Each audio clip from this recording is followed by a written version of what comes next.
All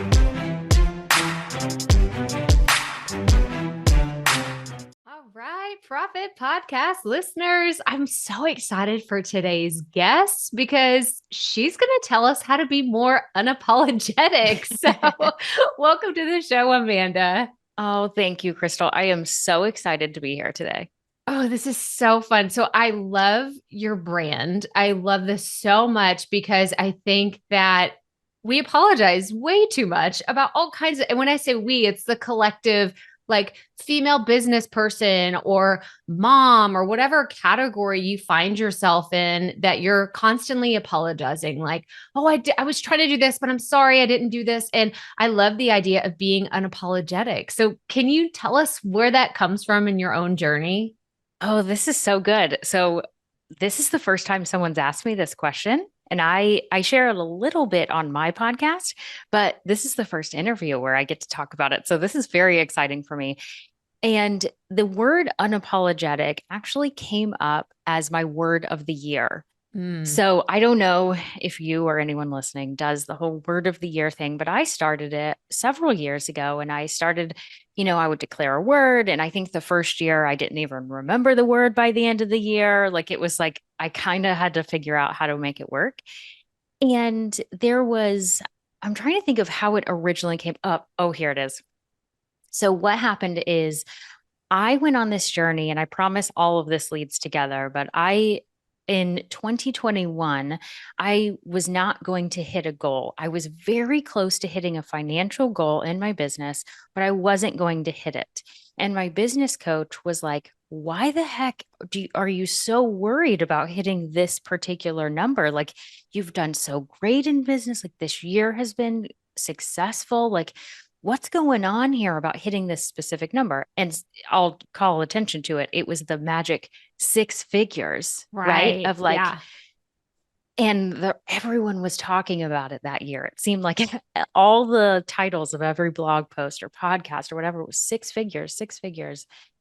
And I looked at him and I was like, well, I just feel like that's the next thing that I need to hit. Like, that's the number I need to hit. And he was like, Amanda, you're so close. Like, I appreciate how driven you are, but why do you want to hit that number so badly? And the answer was really because I think that's the next thing I should hit, right? Like, that was it. And so fast forward, I'm trying to figure out my definition of success, right? Yeah. And so all year 2022 on my podcast, I interviewed people and asked them about success. And I just kind of went on this journey of asking about success, trying to figure it out. And then I had someone say to me that they unapologetically chased money until a certain time, and then they chased something else. And that word, when I heard that word, I like that phrase of I unapologetically chased, I thought, that's what I want to do. That's 100% what I want to do in life. And I want everyone that I work with to do the same thing. I don't care what the end of that sentence is. I just want them to unapologetically chase it. And so that then just kind of led into all of this. It became my word of the year. I changed the name of my podcast. It was actually something different, which I know you have a similar story of that too, yes. Of like changing the name. And so I changed the name of the podcast to The Unapologetic Entrepreneur. And I don't know about you when you changed your podcast name, but I had all the feelings. Like, everyone's going to be mad at me. It's going to be confusing. Like, I made it into this big freaking deal. And what happened almost immediately was people said things like you did. Amanda, I love this idea of unapologetic. Like, it really started to resonate with people. And I just fully embraced it and embodied it. And so here we are. Oh my gosh. I'm so glad that you talked about the rebranding of your podcast, because I know that so many people, like, we have this pressure, and there's a few things to unpack, right? The pressure that we feel in the industry, whether it's, your first 1,000 email subscribers, your first 1,000, downloads, like the first 6-figure, not even just year, your first 6-figure month. Like, when are you going to do that? And it's like, hang on, like, can we take a time out for a second and just admit that that's all really freaking hard. Like, Yes. we're here to say that is, and I don't want to say it's impossible because there are those unicorns out there, but it's not the norm. Okay. Mm-hmm. We're here to like, we're unveiling the curtain. That is not Yes. the norm. That is not what has happened in my business. It's not what I'm assuming has happened in your business either. Like, I'm sure there's so many stories that you can unpack, but I just love the concept of unapologetically doing whatever it is that you're doing, which is why I love this brand name so much. I love that you changed your podcast to it because it's very clear right off the bat who your audience is and who like the underlying message. And that's hard to do with 3 words, Yes. like unapologetic entrepreneur. It's so hard to sum up everything, but it does it so beautifully. So I just wanted to highlight that. I think it's fantastic. Thank you for that. I will take that. And you Yes. are so right. It is hard. And I would also say to anyone listening, like this is like at that point of the change, it was 3 years into my podcasting journey or close to that amount of time. And so I am trying to, I was listening to your recent podcast at the time of you and I talking, like it was a podcast on like your 400th episode, which by the way, congratulations Thank you. on 400 episodes. That's amazing. And I was thinking about starting the podcast and like I was, as I was hearing you talk about it, I was reflecting and oh my gosh, the amount of like fear that I had of starting. And I remember looking at so many podcasts and seeing, 300 episodes, 100 episodes, 1,000 episodes, like all of these high numbers. And I had this moment one day where I thought, well, I can't get to 302 if I don't have one. And so I just like pushed through the fear and hit go. But all of that to say, I picked a different name for the podcast and it was very clear what it was, but it changed and that's okay. Like, I think in that moment, I was so worried about picking the perfect one. And I appreciate the kudos now, of that. I really feel like I have landed on it now. I don't anticipate there being another change. Maybe there is, I don't know. But at that point when I started, I'm so grateful to 2019 Amanda, who didn't just get paralyzed by that of picking the perfect name. I love this so much because, and this is what I was going to say earlier, is there's so many people listening that are just getting started and they have that pressure of it's got to be a perfect name. It has to be this. It needs to be that. It has to have perfect sound. I have to have amazing guests. And like, I mean, we could just go on and on about all the things that we believe are supposed to be perfect, quote unquote, perfect at the beginning of our journey. But Amanda and I are here to tell you, you can pivot, you can change, you can have longer episodes, shorter episodes, solo, and like, I mean, there's just so many variables that go into podcasting and just content creation in general. And I want to have people come onto my show that have stories like that. I mean, I love Amy Porterfield. She's one of my mentors. She's fantastic. Same. So good. But also, I mean, her podcast, she has a whole team of people behind her. And I have to call this out all the time because people will come to me and say, I want an Amy Porterfield podcast. And I want it to be just like Jenna Kutcher's, right? Like everyone always comes in and I'm just like, hang on, let's back up. Like, she's literally been doing this for over a decade. Like she's been podcasting for a decade and she doesn't share enough she shares about starting her business a lot, but she doesn't share the ins and outs of what it took to start her podcast and the real struggles of like, oh, it's really awkward. Like she talks about being awkward on video, but not enough of behind the scenes. So I love to have people come on my show and give you the real, like, Amanda's giving us the real deal about starting. And I so appreciate that. So thank you. I am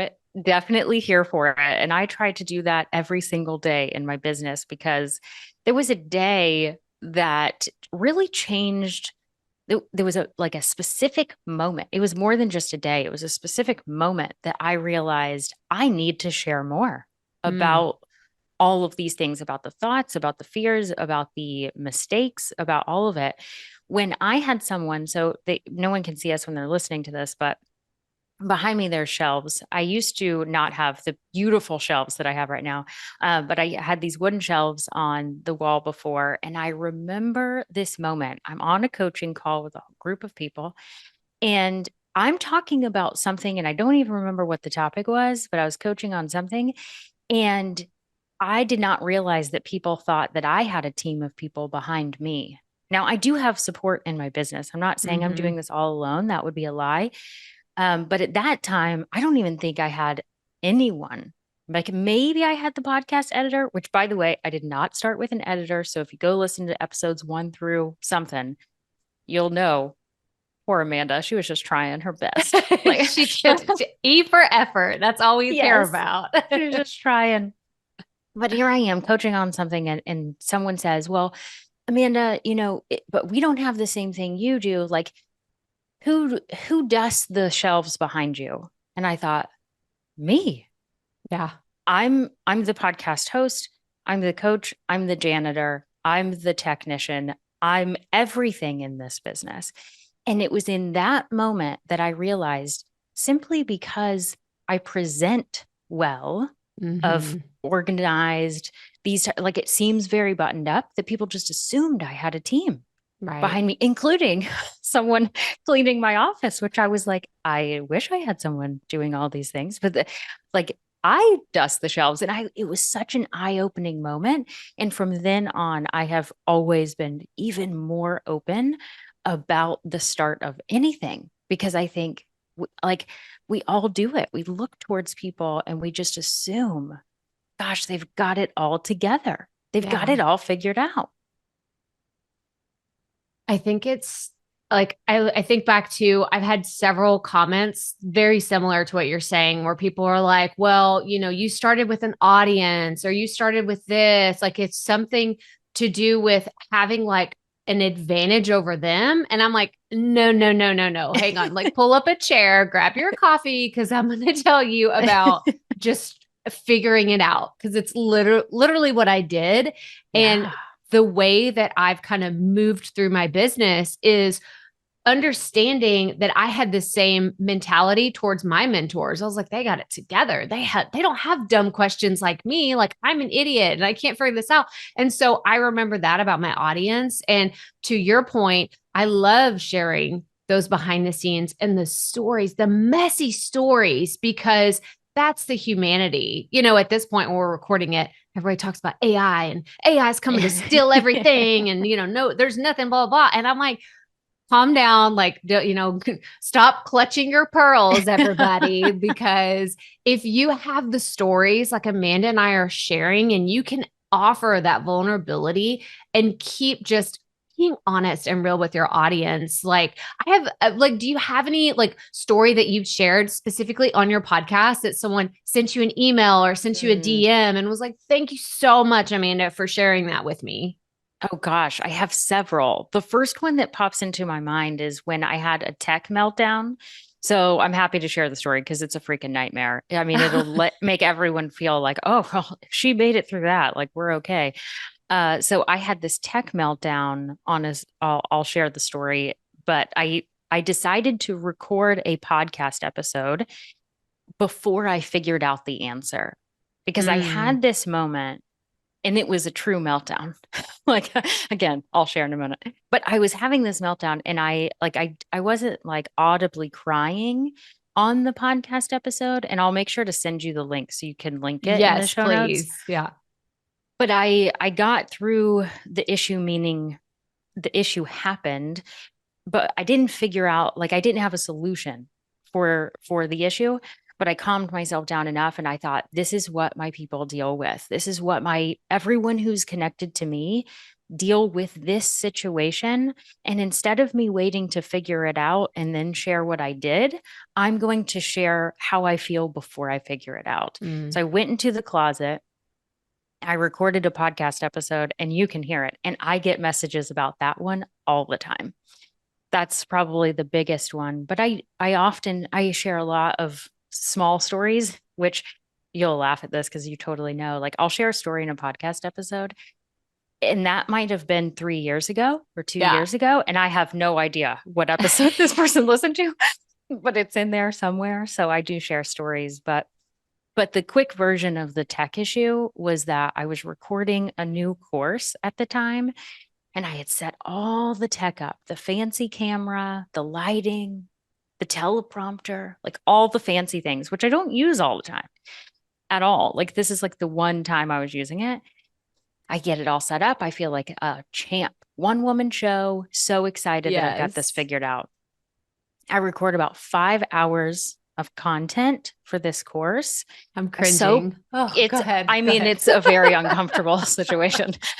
And I am so proud of myself, Crystal. I mean, I was like, it's lunchtime and I have nailed this. Like I was so proud of all the prep work I did because of so many stories before that it has been a nightmare recording all these things. And I was just so proud. Well, I got the video card out, put it in the computer, and it was out of focus. Oh yeah. My gosh. I immediately started crying audibly. Like I tell this story in my book, and I've told it on the podcast before. I use the word yell. I'm not really like a super screamer, but it was audible enough that my husband in another room heard the situation that was happening. And he got off a work call and came in. Like it was enough that it was such a difference. So anyways, I didn't have the answer so the podcast episode, I recorded it. I didn't know what was going to happen with me recording this course. So that's like, you get that moment. And I say, I have no idea what tomorrow is, but here's what I feel today. Gosh, I'm so sorry that happened. Like I said, I'm like cringing. My skin is crawling. I was thinking that it was going to be completely blank. Like the camera had shut off like 2 seconds after you started recording. I mean, like I've lived through a million of these nightmares myself. And so I think it's so good that you share that, especially because I'm sure your audience is like, Amanda is human and she makes mistakes. And here she is, like, because as of us recording this, you have 186 episodes of your podcast. And so people are like, she's got everything together. Like she hit that 100, like she's about to hit 200 episodes. Yeah. Like she is pro. She knows everything, but we still make mistakes. We make so many mistakes. And if you have made a mistake recently, you're listening to this, you're welcome to the club. Come on, join. Pull up a chair. You're welcome here. You are welcome here. Oh my gosh. Yes. Well, I wanted to kind of transition into another thing that, we had talked about, someone on your team, and we were actually talking about, we have to give a shout out to Jessica. Jessica, I hope that you're listening to this because she is fantastic. Her pitch for Amanda to be on this podcast, it's the best pitch I've given all year. There you go, Amanda. Jess. I mean, it was We're just clapping you up, Jess. Yes, like it was so fantastic. But what she did, and so I love giving y'all behind the scenes. Like she had such a great reference to a recent podcast episode, and it was genuine. We're not asking for much. It was genuine. It was a genuine reference to something that made sense. Like that's all. This is all. That's all we're asking for. Oh my gosh. But yes. But she did talk about, this idea of, what if this doesn't work out? And I was like, oh my gosh, please come and talk to my audience because there's so many people that have either just started their podcast or they're about to start their podcast. And I know because I was there too, the number one question that is going through their mind is, what if no one listens to this podcast? Like, what if my mom is the only person that tunes in on day one? Like, and it again, with the cringiness, it makes my heart sink. It makes me so sad to think that people have this thought and feeling because I've had it too. So what advice do you have someone that's trying to move through that? Like, what if things don't work out the way that they're quote supposed to? Oh, the first thing is I would say, if I was with you and you're a hugger, I would hug you. Like that first and foremost, because I just have so much compassion for those feelings because I can say, yes, I felt all of that, when I was starting my podcast. And I will also say, with whatever comes next in my business, I will have those same feelings every time I start something new. So it doesn't like, I actually have things that I would say that are not super fun, but they are super honest. Mm. So, number one, that fear of what if it doesn't work out? What if no one buys the thing? What if no one listens? What if? Like those thoughts will likely not stop. Like we will always have those. And I don't say it to say, like, you're doomed forever. Like, Right. I don't Yeah. mean it in that way. I just mean we have to learn to deal with it, because if we don't, those feelings can paralyze us. So we Mhm. have to know. And I think it's always helpful to know, like, oh, if I expect that this is going to show up every time, I can figure out how to navigate that. I can have a plan.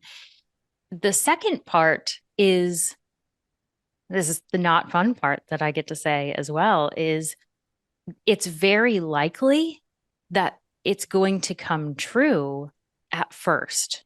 So, Mm. what if no one listens to episode number 1? It's very likely that that will come true. And there's a reason for it. It's because when we have that fear of what if no one listens, we will probably not tell anyone about the thing. Mm. And therefore, no one will even have the chance to listen. Mm. And so it's so likely that it's going to come true. And that is what breaks my heart, because when it does come true, then so many people stop doing it. I think it was your podcast. I'm pretty sure this, like, I'm thinking, I think it was that podcast that Jess was like, because she reached out to me. She was like, you got to listen to this podcast episode. And I was like, oh my gosh. So then I binged part 1 and part 2 of that. And then so many more episodes of your podcast. And I loved it so much. But there was something that you said about going to listen notes to find out what Oh, yes. Mm-hmm. like the fact that my podcast is in the top 1.5% of podcasts. Yes. Like I was like, I don't even know how to take this information because that doesn't make any sense. Mm-hmm. But what it tells me is that so many people start a podcast. Mm-hmm. They don't have the listenership that they wish they did. And so they stop. Mm-hmm. And so all of that of like, what if no one listens? I think we almost set ourselves up for failure when we lean into those fears. Yeah. Because it's so easy for no one to listen at first. You just have to keep going when we're talking about a podcast, or if you are opening up a different offering or a product in your business or whatever. Like, again, chances are no one will buy it if you don't tell them about it. And so that it's such an easy thing to fall into.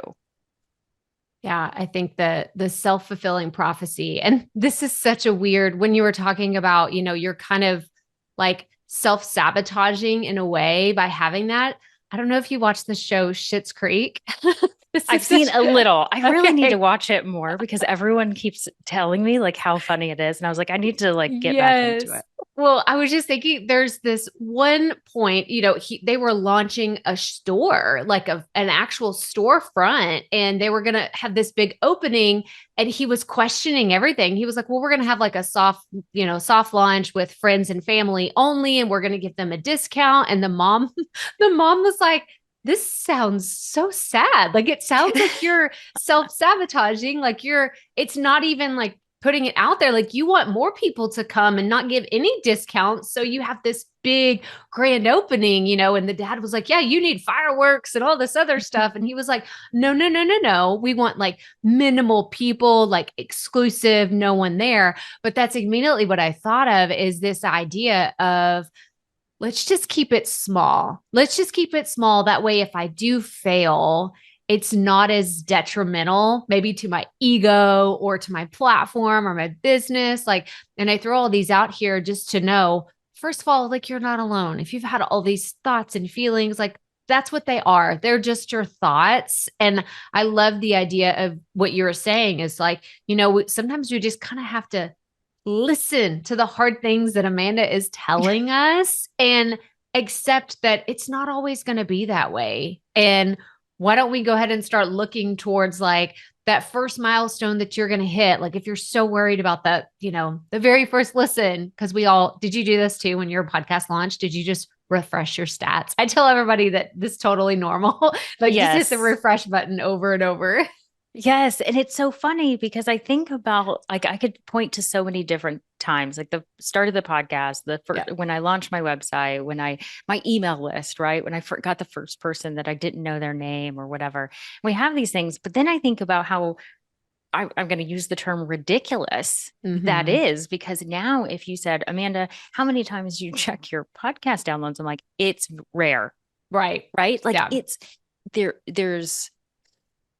there's a system to checking your stats and looking, like you need to know the data, but by no means do I click that button. Like the other day I saw the total and I was like, oh, that's really exciting. Like Nice. it had been that long in between. Again, I'm a data nerd, so I have routines for when I look at things, but it's certainly not all the time anymore because that is just not helpful.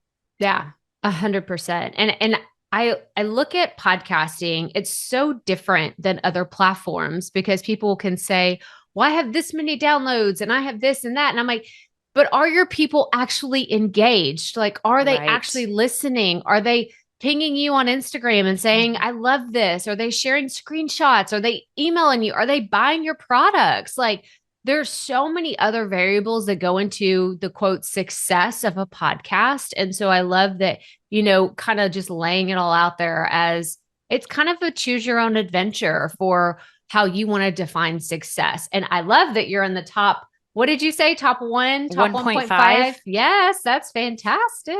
That's Yeah, I was awesome. super excited about that. And so I kind of did a little digging on that. I Yeah. don't know how much I can't remember. Maybe you even shared a little bit about this, but I was listening to or reading something and it was like, what qualifies that is like more than X number of episodes, which I want to say is like 25. Yeah. Yeah. Which, Mm-hmm. like to Mm-hmm. me, and you know what? This is such an interesting point. So I was talking to my husband, Michael, about this at some point, and I was like, and I'm in the 1.5, and this is what this means. And I was like, but like, I don't even know if I want to say the top 1.5 because I don't feel like it's that hard to get into. Like now Mm-hmm. that I'm hearing these stats. And he caught that so quickly. And Yeah. I am so grateful that he did because he said, Amanda, I think you're forgetting how hard it was for you to start Mm. and like you have a rhythm now because you're almost 200 episodes in Yeah. that, yeah, it feels real easy now, but it did not at the beginning. And I was so thankful for him reminding me of that because he was right. It was really hard to figure out the process to not be so fearful. I remember like listening to the episode like 5 or 6 times before I would Mm. schedule it. And now I don't listen to it at all Yeah. before it goes out. Yeah. I think this is so helpful for everybody to hear, because the things that are so, so big in the beginning, it's kind of like you shared. It's like, I'm so grateful for 2019, Amanda, for just doing things and putting things out there. But there are things that we forget about along the journey because then once we hit certain milestones, we're always reaching for the next thing. And so it is kind of plays into that like self-sabotaging too. It's like, well, Mhm. I got to be a six figure, and I got to have 1 million downloads. Like I haven't hit 1 million downloads on my podcast. I'm not even close. Like, let's Me just either, throw by that the out way. there. So I want to throw that out there because people have this misconception of, I mean, if you look at the top 0.5% of podcasts, I mean, they're getting 1 million to 50 million downloads a month. And so everything we need to like chart the bell curve of like what is actually in the middle because it is not that much, y'all. Like it's really Right. not when you look at the big scheme of things. So I love that you share that because I think that it's just so important to be honest about these pieces of your story. But I actually want to go back to you just launched a book. You're launching a book. Like this is a whole other thing. I mean, this is a whole layered thing. So before I ask about launching a book, I just want to know, are you a writer? Because people ask me this all. Like, are you a trained Hmm. writer? Do you have an English degree? Did you write as a kid and say, one day I want to be an author? Like, what is your book writing journey been like? That's a fantastic question. Again, first time I've been asked this so far. And it's funny, like you said, are you a writer? And immediately my brain said no.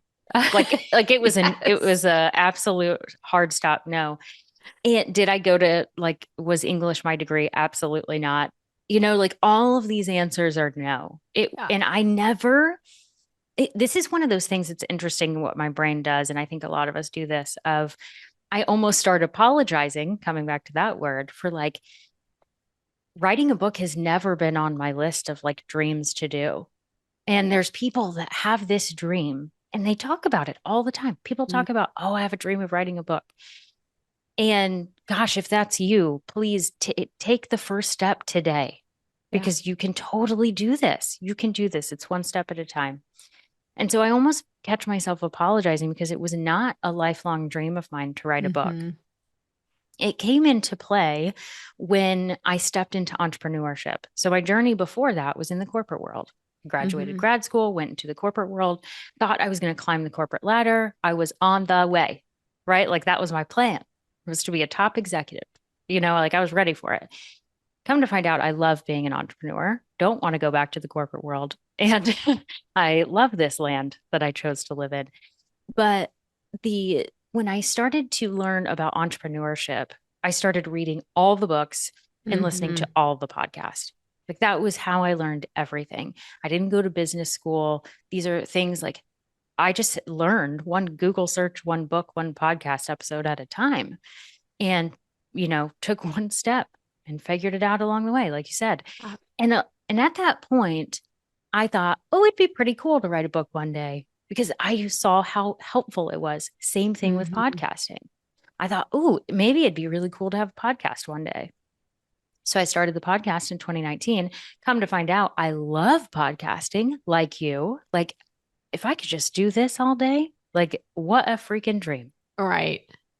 Talking to people is like the best thing for me. So I ended up loving this. And along the way, I thought maybe one day I'll write a book. It's never been on a vision board. I've never put it as a formal goal, nothing. Well, in 2022, a writing program really kind of showed up in my lap.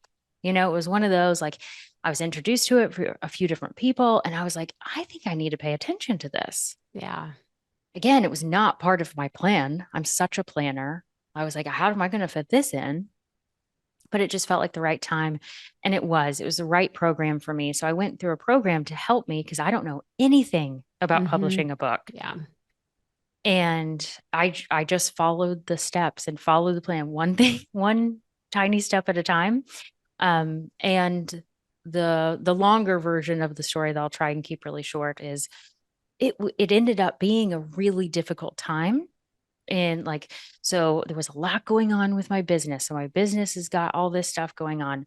We moved my father-in-law in to be his caregiver, my husband and I, for a little bit of time. And it was all when I started writing this book. And so I had kind of just like the least opportune time for me to write a book is when it started happening. Right. Like it all things just did not align. But you know what? I just told myself to take one step at a time. And I just gave myself the permission, like, do what you can. And if you don't finish the program, you can go through it again because family is always first, right? Like that was the answer. But it ended up being a pretty cool experience that I finished the book in 3 months, the first draft, which is pretty remarkable. Yes. And here we are almost a year later that it's going to be published in June. And it's such an interesting story that, like, when you really set a goal, when you really want to do something and you prioritize it, like, it's amazing what is actually possible. Oh my gosh. So tell everybody, what is the name of your book? The name of the book is Why Not You? An Accidental Entrepreneur's Guide to Success. Oh, I love this. I love this so much. And when is it coming out? June 2023. June. So I don't have a specific date. A whole other thing about publishing, like, I think the big name publishers are able to work with Amazon, etc., and get a specific date. Not everyone is. And so June 2023 is what I got for you. Perfect. Yeah, this is awesome. It's awesome because actually I think when this episode goes live, it will be out into the world. So we will make sure and have links to it and have everything for you to connect with Amanda because, I mean, again, the word unapologetic. I mean, I can only imagine, because I've written 2 books. I can only imagine So awesome. the wanting to apologize to everyone and everything throughout this whole process, whether you're apologizing to your family, you're apologizing to your book, right? Because your book is actually a living, breathing thing, like once you get going. And so Yes. like, I could just imagine that being the through line of everything. And again, you're just such a great example of, let's just do it my way and not the way that, even probably, the person in the course or, the educator that you're following, they probably had a specific plan laid out. And you're like, okay, most of this works for me, but really I'm going to adapt this and move it to my, frame of reference or my perspective. So, oh my gosh. Absolutely. Everything in the whole book is like, you can imagine, it's number one. I've been told a million times, like, you're the most encouraging person I've ever met. Oh, So that's great. everything is encouraging of like when I say, why not you? I'm like, you can do this. I believe in you, even if you don't believe in yourself. Like, Yeah. I'll believe in you first. But there also is very actionable steps laid out, but every single one of them includes find what works for you. Use this process to figure out what works for you, because I want you to unapologetically use whatever works for you, because that's the only thing that matters. Oh, we all need this book. We all need this book. I think it's a fantastic. So, what's coming out in the summer? I'm like, okay, you're gonna be by the pool. You're gonna be at the beach. You're gonna be traveling. I'm gonna run a summer yes. summer book club for sure. Okay, awesome. We will have to make sure and connect with you, Amanda. This is so, I want to switch gears real fast because we have a segment that we do for all of our interviews. So are you up for some rapid fire questions? Let's do it. Okay, awesome. So the first one I have is, what piece of advice would you give to a brand new podcaster? Hit publish. That is the first thing that came to mind, is just go. Just go. Just go. That's awesome. The second one is a 2-part question. So what is the dream podcast you would love to be on? And who is your dream podcast guest? Oh gosh, limiting that to just one is really difficult, Crystal. I'm sure everyone says that. I think my dream podcast I would want to be on, and the person I'd want to interview, is possibly the same. Like, okay. Oh, it's so hard. Like, I feel so much pressure right now of thinking of who I want to say, because I'm really debating between 2 people. But I'm going to go with Mel Robbins. Awesome. I really love Mel Robbins. I think I'd love to do a podcast swap. She is incredible. And I think that y'all have that same motivation vibe. Like, y'all could, I feel like you're kind of the softer version. Maybe we just saw that here today. I feel like you're a little bit softer, but maybe you got some toughness under the skin to really give it like Mel does. I think that'd be fantastic. Yeah. So if anyone knows Mel, please let me know. Yes, exactly. We're putting this out into the universe. Like, this is Amanda's calling card to make that happen. Okay. Then my last question is, do you consider yourself a perfectionist? Yes, but a recovering one. Yeah. Good. There's a lot of those in this audience. And again, it's one of those, like, pull up the seat, like pull up a chair. You're all welcome here, because I think that we all have a little bit of that in us. And I think that especially when it comes to content creation, like, it kind of dissipates over time. Like, to your point, you used to listen to things 5 times. Now it's like, I don't even listen to it at all. Like, I have other things to do and move forward with. So I think that that's fantastic. Amanda, this has been so much fun. We're going to have links to everything, but where is the best place for people to connect with you if they want to learn more? Absolutely. So my website is amandamckinney.com. So you can find everything there. But I will say that I don't know at the time of this recording if it will be happening live or if it'll be a recording of that live, but I am going to host in June of 2023 a live workshop. It'll be free, on defining success for yourself, because that is one of the pillar pieces in the book. And I think that if we can define success for ourselves, then everything else gets a little bit easier to focus on, instead of focusing on what everyone else is telling us to do. So I would love for anyone to either join me live or see the replay of that. And it'll be at amandamckinney.com/success. Awesome. Awesome. Everybody go grab her book, go to her workshop, and go hang out on Amanda's podcast. Like, we don't ever have to just choose one podcast. This is what I love about this space. You can go subscribe to 1 million podcasts, but go listen to The Unapologetic Entrepreneur because it's so good. It's so good. Thank you so much for being on the show today, Amanda. Thank you, Crystal. It's been so fun.